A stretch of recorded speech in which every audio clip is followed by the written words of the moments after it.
जय हिंद साथियों, जय हिंद विद्यार्थियों। मैं मनीषा शर्मा। मेरे चैनल का नाम है study IQ 140 with Manisha Sharma. मेरे द्वारा आपको एंशियंट हिस्ट्री पढ़ाया जा रहा है। मैं आपको एंशियंट हिस्ट्री नोट्स के माध्यम से पढ़ा रही हूँ, जिसमें हमारे 2 टॉपिक हो चुके हैं।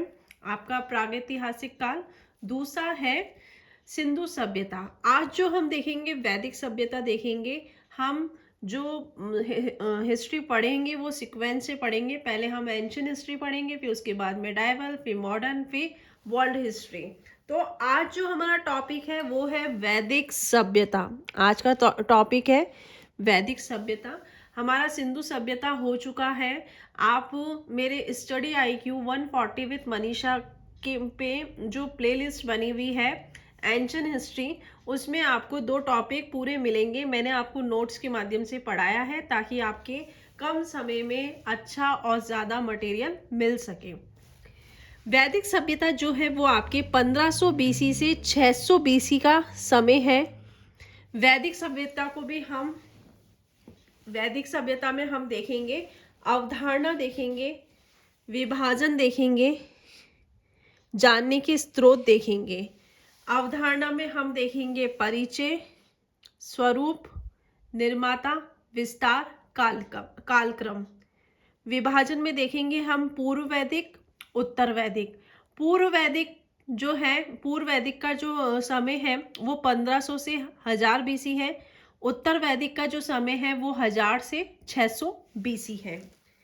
अवधारणा में हम देखेंगे कि वैदिक सभ्यता का परिचय देखेंगे, स्वरूप देखेंगे, निर्माता देखेंगे, विस्तार देखेंगे, कालक्रम देखेंगे।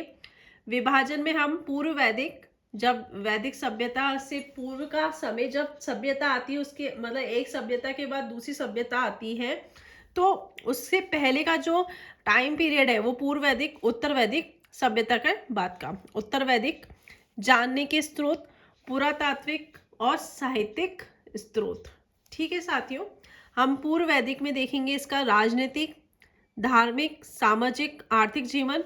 उत्तर वैदिक में भी देखेंगे राजनीतिक, धार्मिक, सामाजिक, आर्थिक। अब हम देखेंगे परिचय, स्वरूप।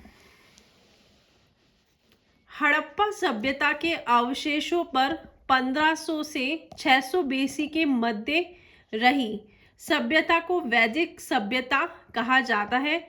इस सभ्यता की जानकारी वैदिक साहित्य से प्राप्त होती है। मतलब हमारे भारत में वैदिक सभ्यता रही होगी, इसकी जानकारी हमें किससे मिलती है? साहित्य से मिलती है। इसे आर्य सभ्यता भी कहते हैं, कहा जाता है। कौन सी सभ्यता को आर्य सभ्यता कहा जाता है?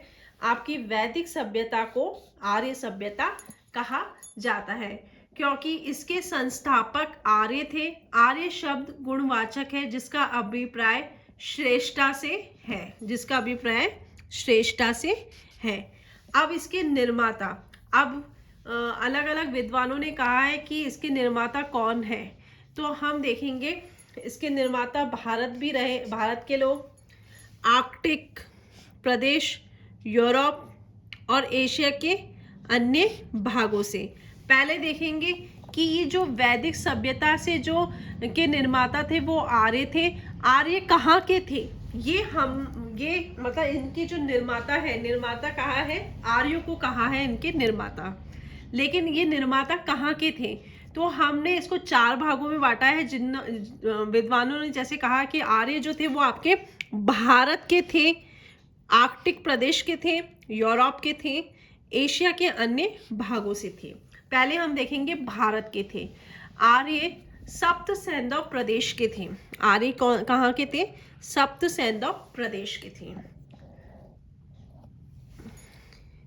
देवकृतयौन ऋग्वेद में कहा है, किसने कहा है कि आर्य जो थे वो भारत के थे? ये इसका प्रमाण कहाँ से मिला है?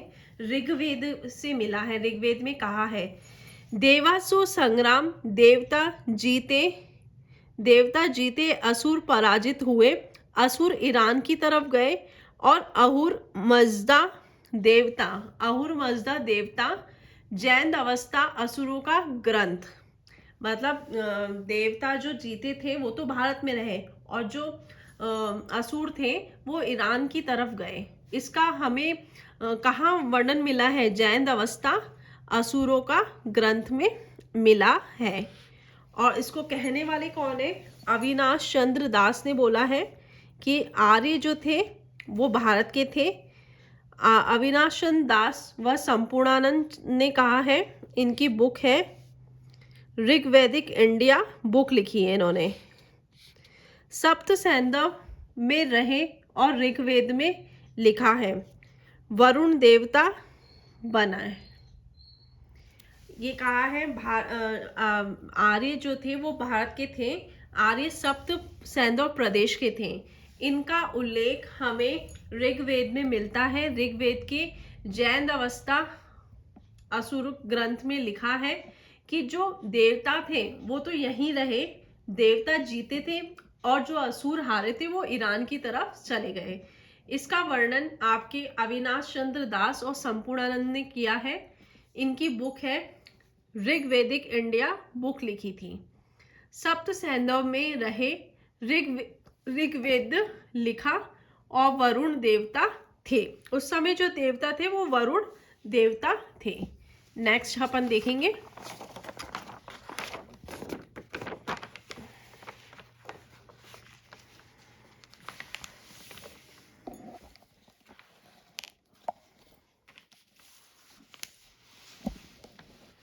सप्त सैंधव क्षेत्र। सप्त सैंधव मतलब 7 नदियों का क्षेत्र था। सप्त सैंधव मतलब 7 नदियों का क्षेत्र। तो इसमें कौन कौन सी नदी थी? सिंधु नदी थी, सरस्वती नदी थी, आपकी रावी को पुरुषणी कहा है। ये इसमें पूछ लिया जाता है वैदिक सभ्यता की नदी, मतलब उनको मिलान में पूछ लिया जाता है। चिनाब नदी को क्या कहा है? अस्कनी कहा है। आपके व्यास को विपाशा, झेलम को वितस्ता और सतलज को सतुर्दी नदी कहा है। दूसरा, सप्त सैंधव क्षेत्र कौन सा था वो बताया है। 7 नदियों का क्षेत्र था, ठीक है, जिसमें सिंधु, सरस्वती, रावी, चिनाब, व्यास, झेलम, सतलज। देविका प्रदेश कहाँ है? आपके मुल्तान में। ये किसका मत है? DS त्रिवेदी का मत है, देविका नदी पर है। देविका प्रदेश जो मुल्तान है वो देविका नदी पर है।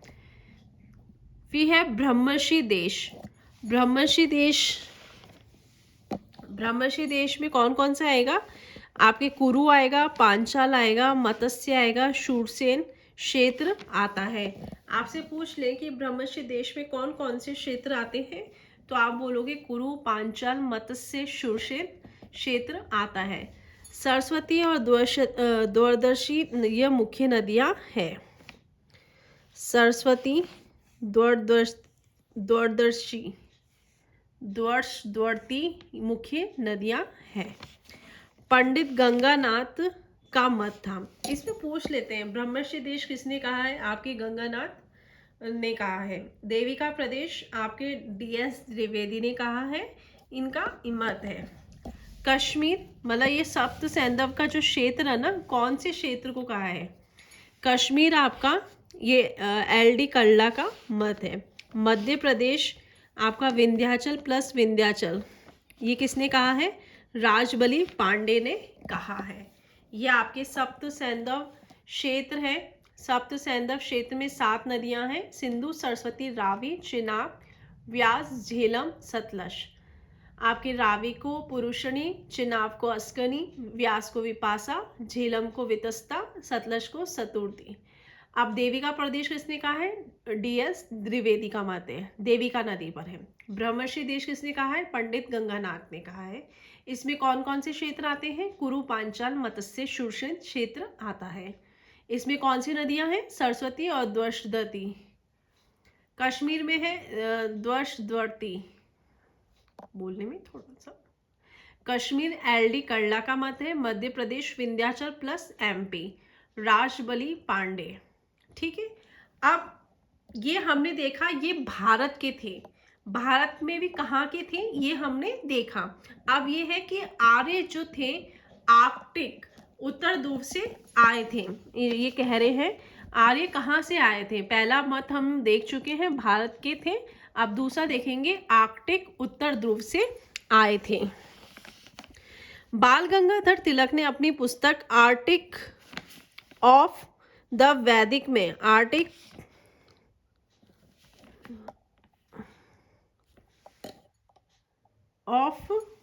में आर्यों का मूल निवास स्थान आर्टिक क्षेत्र बताया है। ये क्वेश्चन भी बार बार पूछ लिया जाता है।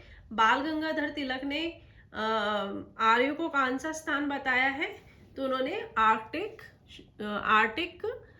क्षेत्र बताया है। वेदों में उल्लेखित दीर्घकालिक उषा काल अर्थात दिन और रात की अवधि अधिक उत्तर ध्रुव की होंगे। तो ये वेदों में उल्लेखित है दीर्घकाल उषा काल, ये दीर्घकाल उषा काल वेदों में उल्लेखित है। ध्रुवों में हिम प्रलय यूरोप और भारत, ध्रुवों में हिम प्रलय हुआ होगा, पहले यूरोप में फिर भारत में हुआ है। ठीक है साथियों, तो आर्कटिक उत्तर ध्रुव से आए थे आर्य, जो आर्कटिक उत्तर ध्रुव से आए थे, किसका मत है, बाल गंगाधर तिलक में है। इसका उल्लेख वेदों में भी उल्लेखित है कि दीर्घकाल उषा काल हुआ होगा, अर्थात दिन व रात की अवधि अधिक उत्तर ध्रुव के होंगे। ध्रुवों में हिम प्रलय हुआ होगा, पहले यूरोप में फिर भारत में। ठीक है, फिर तीसरा है, आर्य यूरोप के थे। कहाँ से क्षेत्र है, हंगरी, डेब्यू गाइल्स ने कहा है। पैका हर्ट स्कैंडिनियम, नॉर्वे, डेनमार्क, स्वीडन इसकी शारीरिक संरचना बताई है। रूस, नेहरिंग गार्डन चाइल्ड, यूक्रेन के ट्रिपोल शहर से मिले मृदुभांड, मतलब ये बता रहे हैं कि आर्य यूरोप के थे। ये बता रहे हैं कहाँ से, हंगरी, डैन्यूब गाइड्स ने कहा है। पैका हर्ट जर्मन, स्कैंडिनियम इसकी शारीरिक संरचना, मतलब आर्यों की जो शारीरिक संरचना थी वो यहाँ के क्षेत्रवासियों की जैसी थी। रूस, नेहरिंग गार्डन चाइल्ड ने बताया है। यूक्रेन के त्रिपोल्स शहर से मिले मृदुभांड से पता चला है। साइबेरिया से जो मिला है वो मार्गन ने बताया है। ठीक है साथियों, अब है एशिया के अन्य भागों से आर्य जो आए थे एशिया के, तिब्बत से बताया है स्वामी दयानंद सरस्वती और पॉजिटर ने। ये मैच फॉलोइंग में पूछ लेते हैं, तिब्बत से किसने बताया, आर्कटिक से किसने बताया, ये आपको सिर्फ नाम पता होना चाहिए। तिब्बत से बताया है आपके स्वामी डॉक्टर दयानंद सरस्वती ने, पॉजिटर ने। मध्य एशिया से बताया है जे.एस. रोड्स ने आर्य बैक्ट्रिया प्रदेश के निवासी बताया। मध्य एशिया से किसने बताया, जे.जी. रोड्स ने आर्य बैक्ट्रिया प्रदेश के निवासी बताया है। मैक्स मूलर ने 1859 में आर्यों की एशियाई की उत्पत्ति का सिद्धांत दिया। आर्यों की, ये क्वेश्चन इंपॉर्टेंट है, आर्यों की एशियाई उत्पत्ति का सिद्धांत किसने दिया, आपके मैक्स मूलर ने दिया।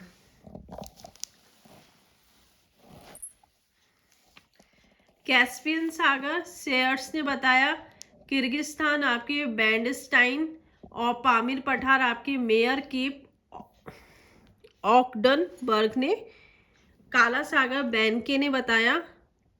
तुर्कमेनिस्तान आपके माल्ट्स ने और हर्जफील्ड ने बताया। ये आपके मैच फॉलोइंग में क्वेश्चंस पूछ लेते हैं। किसने कौन सा क्षेत्र बताया, तिब्बत का आपके स्वामी डॉक्टर दयानंद सरस्वती ने। मध्य एशिया आपके गेट्स ने। और मैक्स मूलर ने आर्यों की एशियाई उत्पत्ति का सिद्धांत दिया है। आपके ब्रह्मर्षि देश आपके गंगानाथ ने बताया। ये आपको एक जनरल नॉलेज होना चाहिए कि आर्य आए कहाँ से थे, किसने क्या माना है, कौन से विद्वान ने क्या बताया है। ठीक है साथियों, अब हम देखेंगे आर्य मतलब वैदिक सभ्यता का विस्तार। इसका विस्तार देखेंगे कैसे हुआ और कहाँ तक हुआ। विस्तार कैसे और कहाँ तक हुआ। इसमें हम देखेंगे अनार्य, अनार्य में थे आपके अनार्य, दस्यु पणी से संघर्ष, आर्य आर्य संघर्ष। कैसे हुआ, इसका विस्तार कैसे हुआ? अनार्य थे, अनार्य उसे कहा है जो आर्य नहीं थे। ठीक है साथियों, अनार्य दस्यु पणी से संघर्ष, दूसरा आपस में आर्य आर्य भी संघर्ष। ठीक है साथियों, और कहाँ तक? उत्तर पश्चिम क्षेत्र, ये आपके भारत के संदर्भ में है। उत्तर पश्चिम क्षेत्र जिसमें आपके आएगा अफगानिस्तान, पाकिस्तान, पंजाब, हरियाणा, यमुना। ये आपका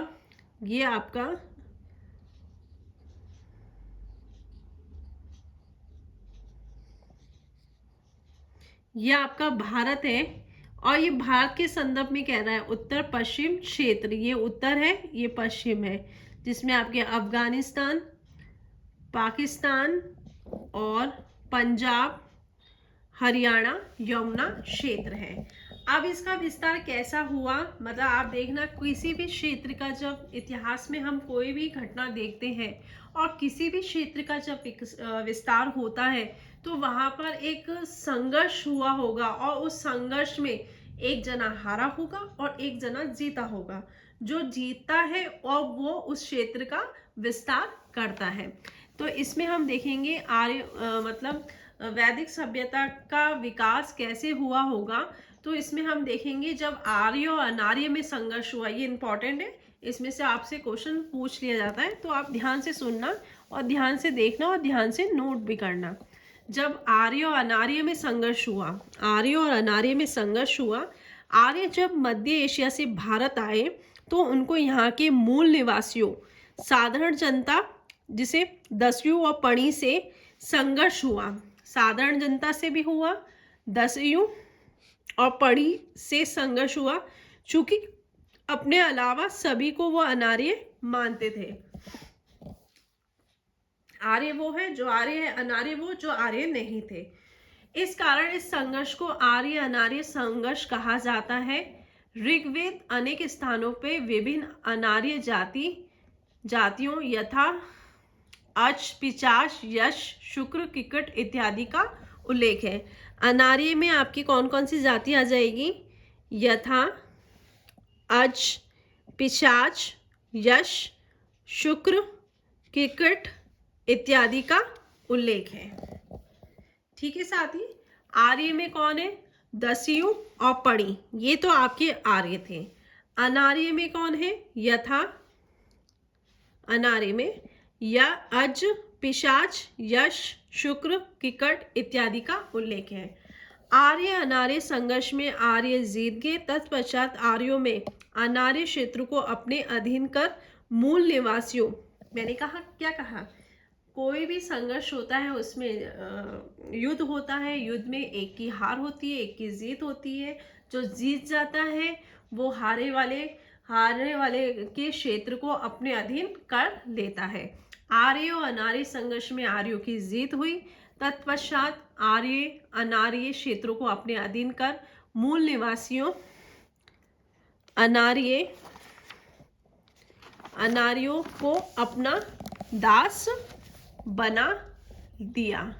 ऋग्वेद में दास दस्यु के लिए भिन्न भिन्न नाम प्रयोग में आए हैं।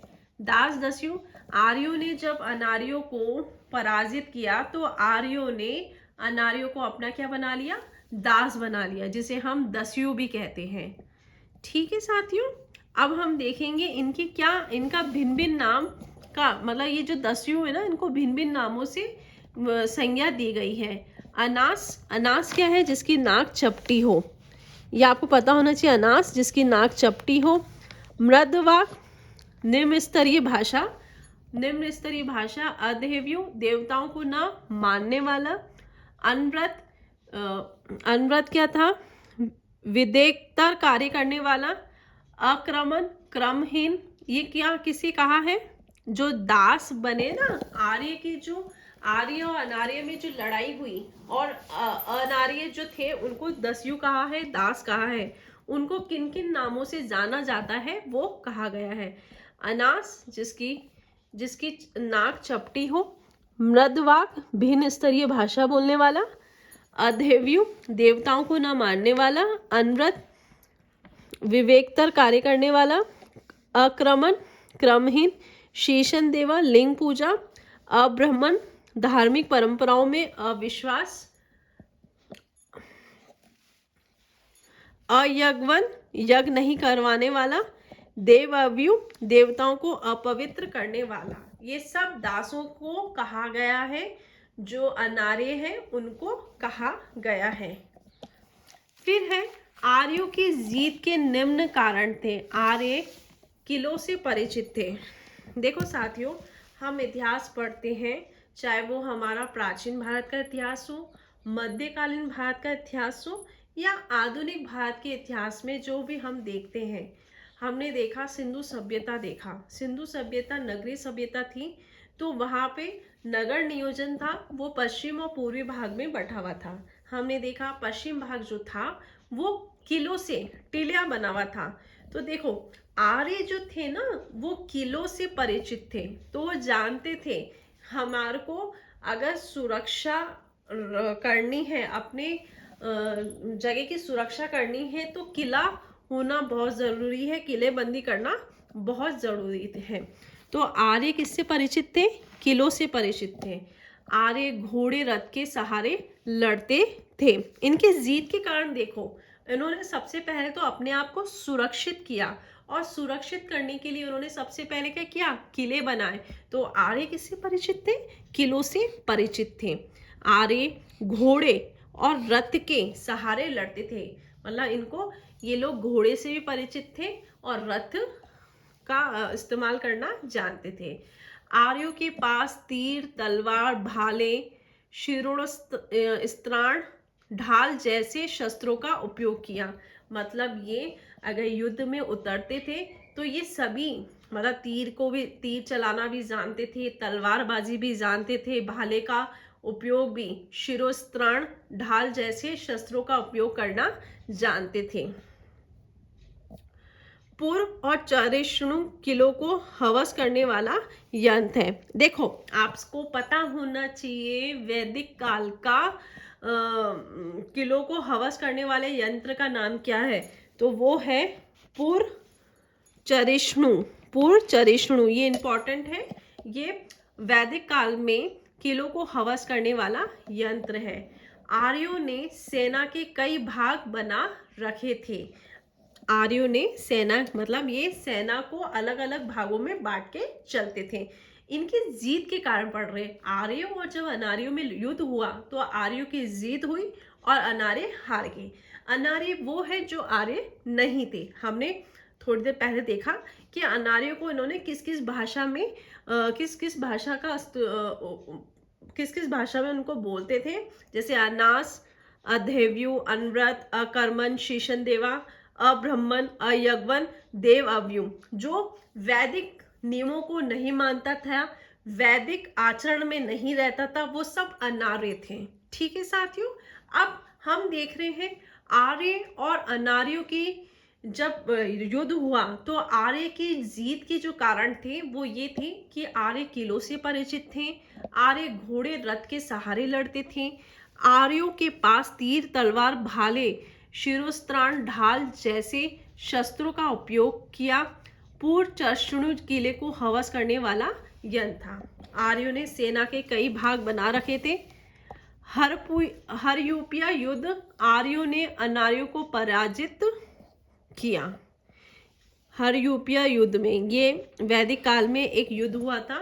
हरयूपिया युद्ध किस किस के बीच में हुआ? आर्य और अनार्यों के बीच में हुआ। हड़प्पा के पराजित किया। ठीक है साथियों, अब ये तो था आर्य और अनार्य। अब हम देखेंगे आर्य में संघर्ष। सेम लोगों में भी तो युद्ध हो जाता है। हमने भी तो देखा है कि मध्यकालीन भारत में राजपूतों में भी तो लड़ाई हुई है। अनार्यों को पराजित करने के बाद आर्य इनके क्षेत्रों सप्त सैंधव में बस गए। आर्य जो थे अनार्यों को पराजित, जाहिर सी बात है जब दो लोगों में युद्ध होता है, जो पराजित जो होता है उसका क्षेत्र जीतने वाला ले लेता है। तत्पश्चात आर्यों का आपस में संघर्ष हुआ ऋग्वेद के सप्तम मंडल में उल्लेखित है। ऋग्वेद के सप्तम मंडल में ये क्वेश्चन आता है। आर्य आर्य संघर्ष किस में वर्णन है? ऋग्वेद के सप्तम मंडल उल्लेखित 10 यज्ञ युद्ध इसका प्रमुख उदाहरण है। इस युद्ध का नाम क्या है? 10 यज्ञ युद्ध, ऋग्वेद के सप्तम मंडल में। मंडल, इसमें मंडल 7 है।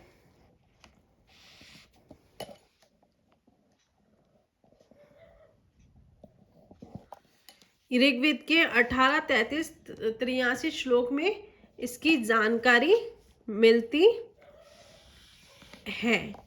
अब हम देखेंगे 10 राग युद्ध। 10 राग युद्ध ये कहाँ पे हुआ था? यह आपकी पुरुषणी नदी के किनारे हुआ था। ये इम्पॉर्टेंट है, फर्स्ट ग्रेड में क्वेश्चन पूछ लिया गया है और पूछ भी सकते हैं। ये फर्स्ट ग्रेड में आया हुआ क्वेश्चन है। 10 राग युद्ध कहाँ पे हुआ? पुरुषणी नदी के किनारे। पुरुषणी नदी आपके रावी नदी को कहते हैं। इसका कारण क्या था? इसका कारण ये था त्रिशु कबीले जो कि भरतजन के शासन के सुदास ने प्रधान पुरोहित के पद से विश्वामित्र को वंचित करके वशिष्ठ को नियुक्त किया। तो ऐसे में विश्वामित्र क्रुद्ध होके भरतजन के विरोधी पुरुषन में मिल गए। इस युद्ध का जो कारण था त्रिशु कबीले का कौन था? भरतजन के शासक कौन हुआ? सुदास ने प्रधान पुरोहित के पद को लेके ये 10 राग युद्ध हुआ, जिसमें आपके विश्वामित्र को वंचित किया और उसके स्थान पे वशिष्ठ को नियुक्त किया। तो ऐसे में विश्वामित्र क्रुद्ध होके भरतजन के विरोधी पुरुषजन में मिल गए, जिसका विवाद भरतजन के साथ पुरुषणी नदी की धारा को मोड़ने को लेकर था। ठीक है साथियों, इसमें 2 बातें सामने आती है। ये जो 10 राग युद्ध हुआ था वो पुरुषणी नदी के बीच में हुआ था। इसमें प्रधान पुरोहित के पद को लेके हुआ था, जिसमें आपके भरतजन का शासन था सुदास, जिसने विश्वामित्र को वंचित करके वशिष्ठ जी को उस पद पे नियुक्त कर दिया, और जिससे विश्वामित्र नाराज होके कहाँ चले गए? भरतजन के विरोधी पुरुषजन में मिल गए। इस विवाद पे भरतजन के साथ पुरुषनी नदी की धारा को मोड़ने को लेके था। तो ये इनका विवाद था। युद्ध घटना और परिणाम पुरुकृत्स भी कहा जाता है। पुरुजन का नेतृत्व पुरुत्सा ने किया। पुरुजन का जो नेतृत्व था वो पुरुत्सा ने किया, जिसका साथ विश्वामित्र मिल गए थे ना। विश्वामित्र क्रोधित होकर चले गए थे पुरुजन में, और इसका नेतृत्व करने वालों को पुरुत्सा कहा, जिसका साथ विश्वामित्र सहित निम्न कबीलों ने दिया, जिसमें हम देखेंगे अलिन, पक्त, बलानस, शिव, विषाणिन, अनु, द्रुयु, यदु, पुरु, नुर्वसु, अज, शीघ्र, यक्ष, ये अनार्य थे। इनका नेता भेद थे। इनका नेता कौन था? भेद थे। ये सिंधु के पूर्व में थे और ये सिंधु के पश्चिम थे। ये सिंधु नदी है, सिंधु के पूर्व में ये थे अनार्य और सिंधु के पश्चिम में आपके आर्य थे। अब इसके अंदर कौन आएगा? आपके त्रिशु कबीला, जिसके भरतजन थे, के शासक सुदास थे। वशिष्ठ ने साथ दिया। श्रजय कपिला ने साथ दिया। श्रजय कपिला वर्ग ने साथ दिया। इस युद्ध में पुरुजन पराजित हुआ और भरतजन का विस्तार हुआ। इस प्रकार भारत का नाम पड़ा। मतलब जो पुरुजन में कौन था? विश्वामित्र था, और भरतजन में कौन था? क्या वशिष्ठ जी थे, वशिष्ठ जी ने साथ दिया। इसमें पूछ लेते हैं आर्य अनार्य में कौन कौन से कबीले थे। अनार्य में आपके अज, शीघ्र और ये वृक्ष आ जाता है, और आपके आर्य में आपका सृजय और कबीला आ जाता है। ठीक है साथियों, ये पुरुषनी नदी के किनारे हुआ था, ये बहुत ही इंपॉर्टेंट है, एक बार और हम देख लेंगे। 10 रियाग युग कहाँ पे हुआ था? पुरुषनी नदी के किनारे हुआ था। पुरुषनी नदी को हम रावी नदी भी कहते हैं। कारण त्रिशु कबीले भरतजन के शासन सुदास ने प्रधान पुरोहित के पद से विश्वामित्र को वंचित करके वशिष्ठ को नियुक्त, तो ऐसे में विश्वामित्र क्रोध होके भरतजन के विरोधी पुरुजन से मिल गए, जिसका विवाद भरतजन के साथ हुआ और पुरुषनी नदी की धारा को मोड़ने को लेके भी था। युद्ध की घटना और परिणाम पुरुकृत्स भी, इसे पुरुकृत्स भी कहा जाता है। पुरुजन का नेतृत्व पुरुत्सा ने किया, जिसका साथ विश्वामित्र सहित निम्न कबीलों ने दिया। अब आपके सिंधु नदी के पश्चिम में जो है वो है आपके सिंधु नदी के पश्चिम में है वो आपके आर्य है, और सिंधु नदी के जो पूर्व में है वो आपके अनार्य है। अलिन, पक्त, बलानस, शिव, विषाण, अनुद्रयु, यदु, पुरु, नुर्वसु, अज, शीघ्र, वृक्ष, ये आपके अनार्य थे। इनका नेता भेद था। जबकि आपके आर्य में त्रिशु कबीला, भरतजन के शासक सुदास थे। त्रिशु कबीला था इसमें, जिसका साथ वशिष्ठ ने दिया। सृजय कपिला ने भी साथ दिया। इस युद्ध में आपके पुरुजन पराजित हुआ, भरतजन का विस्तार हुआ। भरतजन से ही भारत नाम पड़ा। ठीक है, अब हम देखेंगे आर्यों का विस्तार। उत्तर पश्चिम से पूर्व की ओर विस्तार हुआ है। ये आपका, जैसे ये है उत्तर पश्चिम से पूर्व की ओर इसका विस्तार हुआ, मतलब ये उत्तर से ऐसे विस्तार हुआ है। उत्तर पश्चिम से पूर्व की ओर विस्तार हुआ है। अफगानिस्तान, पाकिस्तान, भारत के उत्तर पश्चिम भागों तक हुआ है। विस्तार की जानकारी वेदों से उल्लेखित भू आकृतिक संरचनाओं से होती है, जैसे हम देखेंगे नदियां, पर्वत, मरु, समुद्र से। पर्वत देखेंगे हम, पर्वत में आर्यों के उत्तरी विस्तार का पता चलता है। पर्वत में आर्यों के उत्तरी विस्तार का पता चलता है।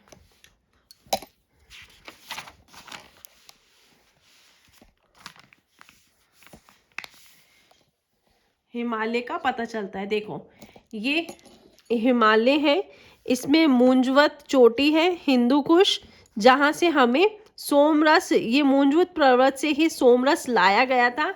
तो ये हमें कैसे पता चला? हमें ये संहिता से पता चला, हमें पुराणों से, साहित्यों से पता चला ना कि मूंजवत चोटी है जो कि हिंदू कुश की श्रेणियां हैं, यहाँ से सोमरस लाया जाता है। दूसरा है शाणव्रत, अजिक, शीलव्रत, ये हिमालय की श्रेणियां हैं। यहाँ पे यास्क मुनिक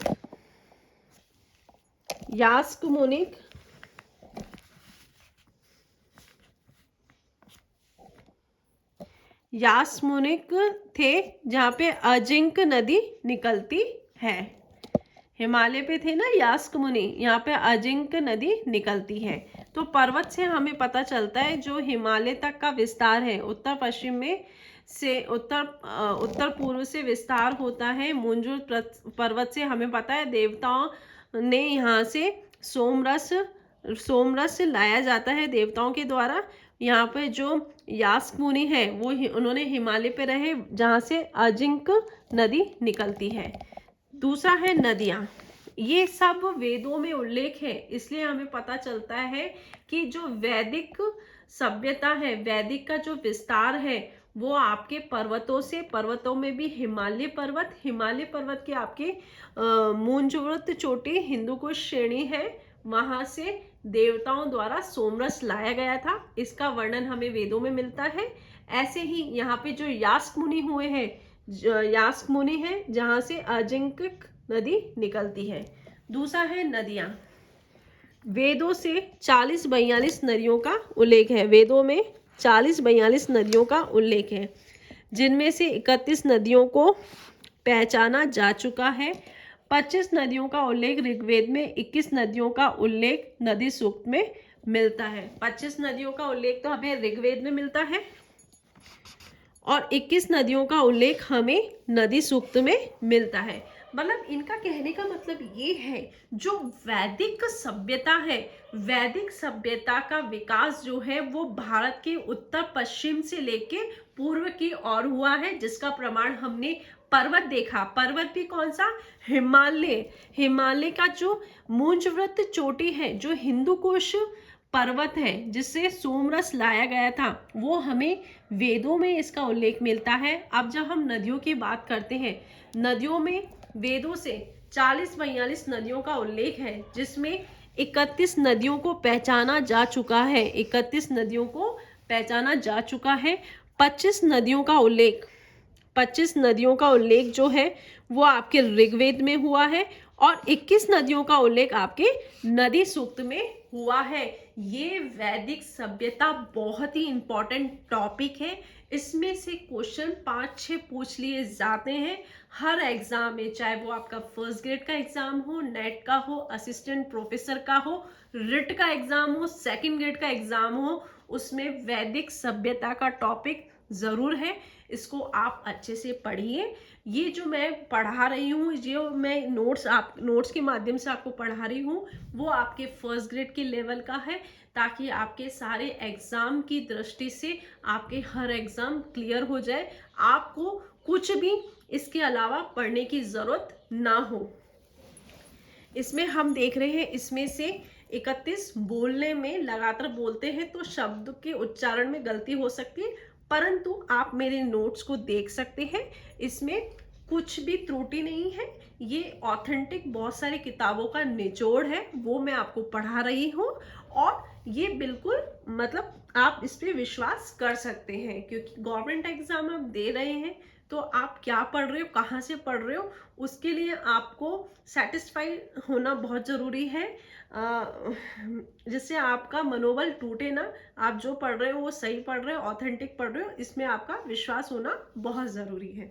तो ये जो मैं पढ़ा रही हूँ वैदिक साहित्य, वैदिक साहित्य का जो प्रमाण है, हम देख रहे हैं कि वैदिक साहित्य भारत के उत्तर पश्चिम से पूर्व की ओर हुआ है, जिसमें हम नदियां देखते हैं। नदियों में वेदों से 40 और 42 नदियों का उल्लेख मिलता है, जिसमें 31 नदियां को पहचाना जा चुका है। 25 नदियों का उल्लेख ऋग्वेद में और 31 नदियों का उल्लेख आपके नदी सूक्त में मिलता है। इसके प्रमाण हमने वेदों में देखे हैं, जिसका 10वें मंडल में उल्लेख है। ठीक है साथियों, इसका प्रमाण 10वें मंडल में उल्लेख है। विश्वामित्र और नदियों के मध्य का विश्वामित्र और नदियों के मध्य का वार्तालाप है। विश्वामित्र का भी वार्तालाप है और नदियों के मध्य वार्तालाप है। सिंधु नदी, व्यास नदी का उल्लेख नहीं है। इसके स्थान पे आपके मरुद्रव्रत नदी का उल्लेख है। व्यास नदी का उल्लेख नहीं है। ऋग्वेद मतलब आपके जो वेदों में है वो व्यास नदी का उल्लेख नहीं है। इसके स्थान पे आपके मरुद्रव्रत नदी का उल्लेख है। सिंधु नदी में कौन कौन सी?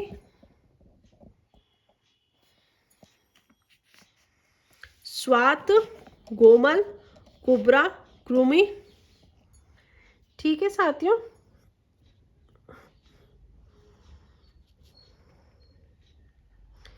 सिंधु नदी का सर्वाधिक उल्लेख है। सिंधु नदी का सर्वाधिक उल्लेख है 21 बार। सिंधु नदी में जो 5 नदी है वो गिरती है, स्वात, गोमल, कुम्ब्रा, कुमु। ठीक है साथियों, जिसे गोमती नदी, ये आपकी सिंधु नदी, ये आपकी कृमि, कुंभा, गोमल, स्वात नदी।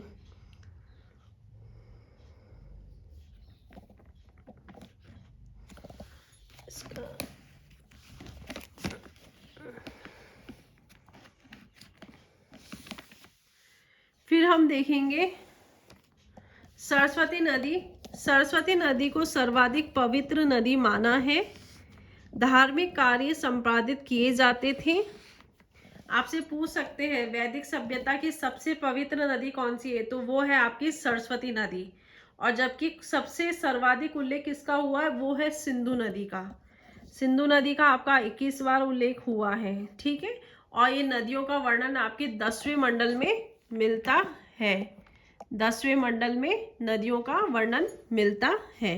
अब हम देख रहे हैं सरस्वती नदी सर्वाधिक पवित्र नदी माना है। धार्मिक कार्य संपादित किए जाते थे। कुछ महीने दृश्य कुछ महीने अदृश्य हो जाती है। ये जो सरस्वती नदी है कुछ महीने दृश्य, कुछ महीने तो दिखती है और कुछ महीने नहीं दिखती है। 6वें मंडल में सरस्वती सूक्त है, जिसमें सरस्वती को विभिन्न उपमाएं दी है। 6ठे मंडल में सरस्वती सूक्त है, जिसे कई उपमाएं दी है। इसे नदीतमा,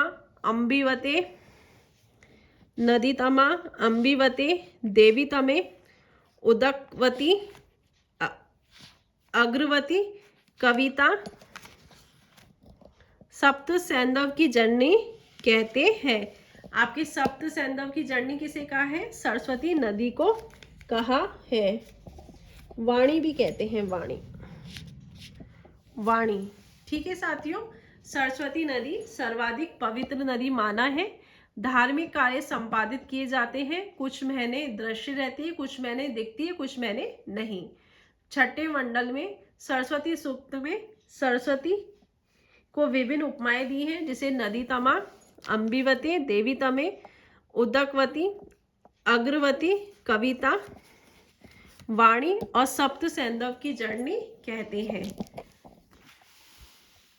जैमिनी उपनिषद और पंचवीश में सरस्वती नदी का लुप्त होने का स्थान विंशन बताया है। जैमिनी उपनिषद और आपके पंचवीश में सरस्वती नदी का लुप्त होने का स्थान विंशन बताया है। गंगा का 1 बार और यमुना का 3 बार उल्लेख ऋग्वेद में हुआ है। ये भी पूछ लेते हैं, गंगा का 1 बार और यमुना का 3 बार उल्लेख ऋग्वेद में हुआ है। सप्त सैंधव और सरस्वती क्षेत्र इनका मुख्य स्थान था। सप्त सैंधव और सरस्वती क्षेत्र इनका मुख्य स्थान था। ये था, हमने नदियों के बारे में देखा। अब हम देखेंगे मरुस्थल। मरुस्थल में मरुस्थल को धनवन कहा है, 3 बार इसका उल्लेख है। मरुस्थल की जानकारी थी, मतलब वैदिक सभ्यता के लोगों को मरुस्थल की भी जानकारी थी, जिसका उल्लेख 3 बार हुआ है। फिर है सागर। सागर को अपर पूर्व और सरस्वती, अपर पूर्व सरस्वती सागरों से परिचित थे। ये किसने कहा है, आपके मैक्स मूलर और लोसाने ने कहा है। और सागर से परिचित नहीं थे वो आपके कहा है आर.एस. शर्मा कीर्त ने कहा है। मतलब जो आपकी नदी थी वो सागर में गिरती थी, अपर पूर्व और सरस्वती नदी, ठीक है। सागरों से परिचित थे वो मैक्स मूलर, लोसाने ने कहा, और सागर से परिचित नहीं थे वो आर.एस. शर्मा, इन्होंने कहा है। आर्यवर्त हिमालय से दोनों सागरों के मध्य का भूभाग था। आर्यवर्त क्या था, हिमालय से दोनों सागरों के मध्य का भूभाग था। ये हम देख रहे थे सिंधु वैदिक सभ्यता। वैदिक सभ्यता का हमने देख लिया था। वैदिक सभ्यता में हमने ये देख लिया था, इसका विस्तार क्षेत्र देख रहे थे हम। विस्तार क्षेत्र कैसे हुआ और कहाँ तक हुआ, ठीक है साथियों। कल की क्लास में हम देखेंगे कि वैदिक सभ्यता को जो बांटा गया है, वैदिक काल का विभाजन देखेंगे। आज की क्लास में बस इतना ही। आप मेरे साथ जुड़े रहिए स्टडी IQ 140 विथ मनीषा पे। मैं आपको संपूर्ण हिस्ट्री को मेरे नोट्स के माध्यम से आपको पढ़ाने का प्रयास करूंगी, समझाने का प्रयास करूंगी, ताकि आपको कम समय में अच्छा मटेरियल मिल सके। आप मेरे पर विश्वास कर सकते हैं और आपको जो भी पढ़ाया जा रहा है वो बड़ा ऑथेंटिक पढ़ाया जा रहा है। बोलने में, शब्दों में त्रुटि हो सकती है, उच्चारण में त्रुटि हो सकती है, लेकिन लिखावट में 100% सही है। तो आप मेरे चैनल को शेयर कीजिए, सब्सक्राइब कीजिए और अपना फीडबैक भी दीजिए और मेरे साथ जुड़े रहिए। जय हिंद साथियों, जय हिंद विद्यार्थियों, धन्यवाद।